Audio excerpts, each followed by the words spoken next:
Matio toko faha 7:10. Noho ny afaka enemana Jesosy dia nakany Petera sy Jakôba ary Jaona rahalainy, ka nitondra azy ireo niakatra ho any tendrombohitra avo mba hitokana. Dia niova tarehy teo anatrehan'izy ireo izy, koa ny tarehiny dia namirapiratra tahaka ny masoandro, ary tonga fotsy tahaka ny mazava ny fitafiany. Ary indreo niseho tamin'ny mpianatra i Mosesy sy i Elia, niresaka tamin'i Jesosy. Dia niteny tamin'i Jesosy i Petera hoe, Tompoko, tsara raha mitoetra eto isika, koa raha sitraka ao dia anao trano lahy 3 eto aho. Ny iray dia ho anao, ny iray dia ho an'i Mosesy, ary ny iray dia ho an'i Elia. Raha mbola niteny izy dia indro nisy rahona mazava nanarona azy ireo, ary injao nisy feo avy tao amin'ny rahona niteny hoe, ity no zanako malalako izay sitrako, izy no henoy. Ary noho ny nandre izany ny mpianatra dia lavo ny ankohaka sady natahotra indrindra.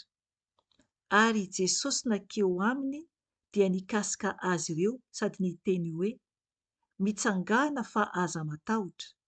Nefa noho ny andrandra izy ireo dia tsy nahita na iza afa-tsy Jesosy irery.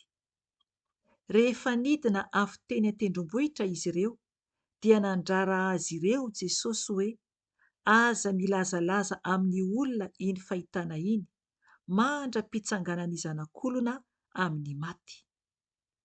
Ary nanontany azy ny mpianany hoe, nahoana ary no ilazan'ny mpanorandalàna fa tsy maintsy ho avy aloha i Elia?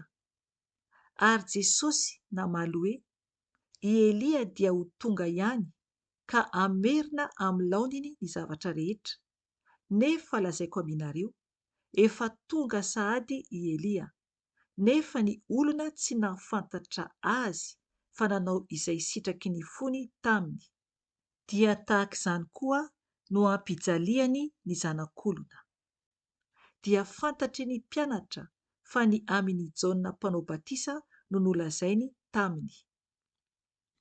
Rehefa tonga teo amin'ny vahoaka izy ireo, dia nisy lehilahy iray nanantona ani Jesosy, ary nandohalika teo anatrehany, sady niteny hoe, Tompoko, mamindra fo aminy zanakolahy, fa marary ny andro be izy ka mijaly tokoa. Matetika izy no mianjera ao anaty afo, ary matetika ao anaty rano. Ary nitondra azy tamin'ny mpianatrao aho nefa tsy nahay na nasitrana azy izy.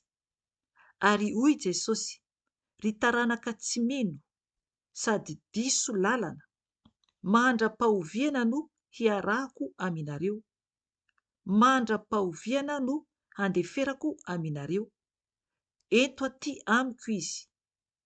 Ary niteny mafy azy Jesosy dia niala taminy ny demonia, ka sitrana tamin'izay ora izay ilay zazalahy.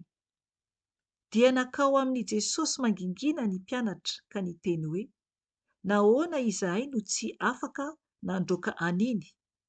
Ary hoy Jesosy taminy, noho ny fahakelezan'ny finoanareo ihany, fa lazaiko aminareo marina tokoa, raha manana finoana toy ny voatsinampy iray ianareo ka hiteny amin'io tendrombohitra io hoe, mifindra iry, dia hifindra izy, ary tsy hisy zavatra tsy ho hainareo hatao. Kanefa iny karazana iny dia tsy miala raha tsy havoaka amin'ny fivavahana sy ny fivadihan-kanina. Rehefa tafaverina tany Galilea izy ireo, dia hoy Jesosy tamin'ny mpianany, ny zanak'olona efa tolotra eo an-tanan'ny olona, ka ho vonoiny, nefa amin'ny andro fahatelo dia hatsangana indray izy. Ary nalahelo indrindra ireo. No ny tonga tao Kapernaomy izy ireo, dia nankeo amin'ny Petera ny mpandray ny antsasaky ny sekela na didrakma, ka niteny hoe, moa va ny mpampianatra anareo tsy mba mandoa ny antsasaky ny sekela na didrakma? Dia hoy Petera, mandoa izy. Ary raha voatafiditra tao an-trano i Petera, dia nialohavany Jesosy teny izy ka nilazany hoe: ahoana no hevitrao ry Simona?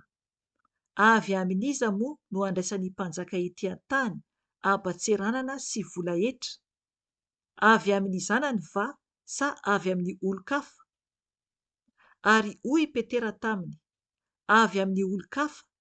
Dia hoy kosa Jesosy: raha izany dia afaka ny zanaka. Kanefa mba tsy hahatonga antsika hanafotohina azy ireo, dia mandehana any amin'ny ranomasina ianao ka manjonoa, ary raiso izay hazan-drano azo voalohany. Koa rehefa sokafanao ny vavany, dia hahita vola sy tatera ao ianao, dia raiso izany ka omeo azy ireo ho avy amiko sy avy aminao. Amen.